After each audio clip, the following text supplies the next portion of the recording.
The Dunboyne Circuit in County Meath, a 4-mile triangle of public roads. And once a year, a speed track with perhaps up to 30 racing cars, Coopers, Lotuses, Gordinis, Alphas, any number of specials. A dangerous game, this car racing, even for the man with fast reactions.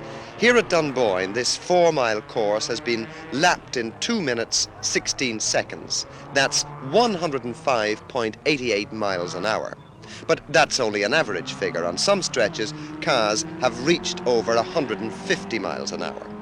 Most cars can scream down the back straight at over the ton, and they come up into hairpin bends at Loch Sala and the Sheaf of Wheat at speeds that maybe you and I wouldn't dream of on an arrow straight road.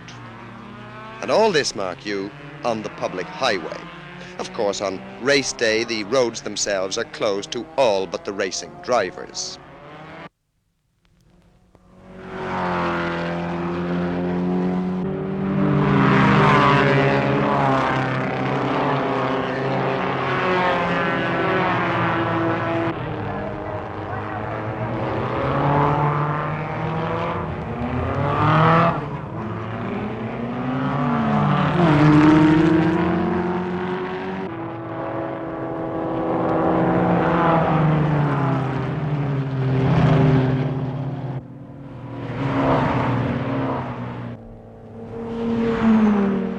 Why do they do it, these young and sometimes not so young men? Why do they spend thousands of pounds on high-powered racing cars? Why do they risk their lives just for speed? Because this is exactly what they do, and sometimes in this sport, this game, they lose not just a race, they lose their lives. Since 1964, 4 experienced drivers have been killed on the Dunboyne Circuit.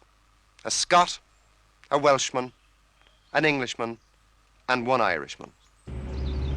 There's been racing on the Dunboyne Circuit since 1957 under national competition rules governed by the Royal Irish Automobile Club and promoted by the Leinster Motor Club. Before that, the Leinster Club held its races at Wicklow, but the circuit there was closed down because of persistent local opposition. And now there's opposition in County Meath. Not so much from the local people this time, because after all, it's only on 2 days a year that the roads are closed for racing.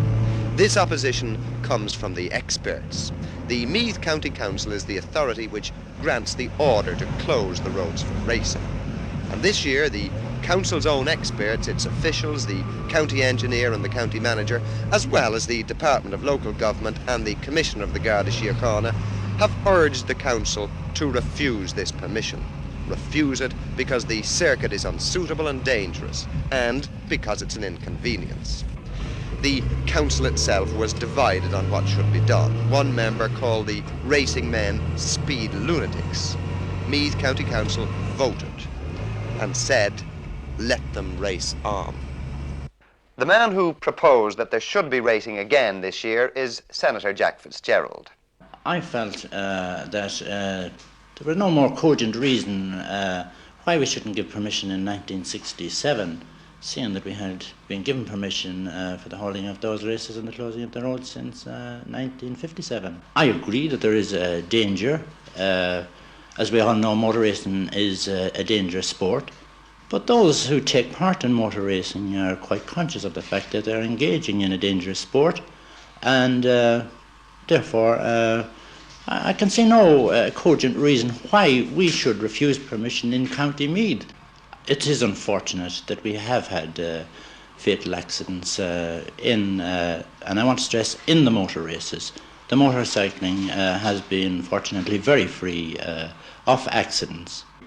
Well, so far, of course, it's only competitors have been killed, no spectators so far. But isn't motor racing anyway an invitation to danger? Well, I think that's a rather unfair question. Nobody asks anybody to take part in the motor races. They take part in that motor races of their own free will. And they realise, I'm sure they realise the dangers that are involved, but they like the sport. But isn't there a weight of official opposition? For instance, the Department of Local Government and the Garda Síochána? Yes, they have objected to it, and I would say the Department of Local Government, possibly on the advice of the Commissioner of the Garda, but again, I feel that we are as conscious of our responsibilities as the Commissioner, the Department of Local Government, or the officials, and for that reason I think it's a democratic decision to allow them to have the motor races.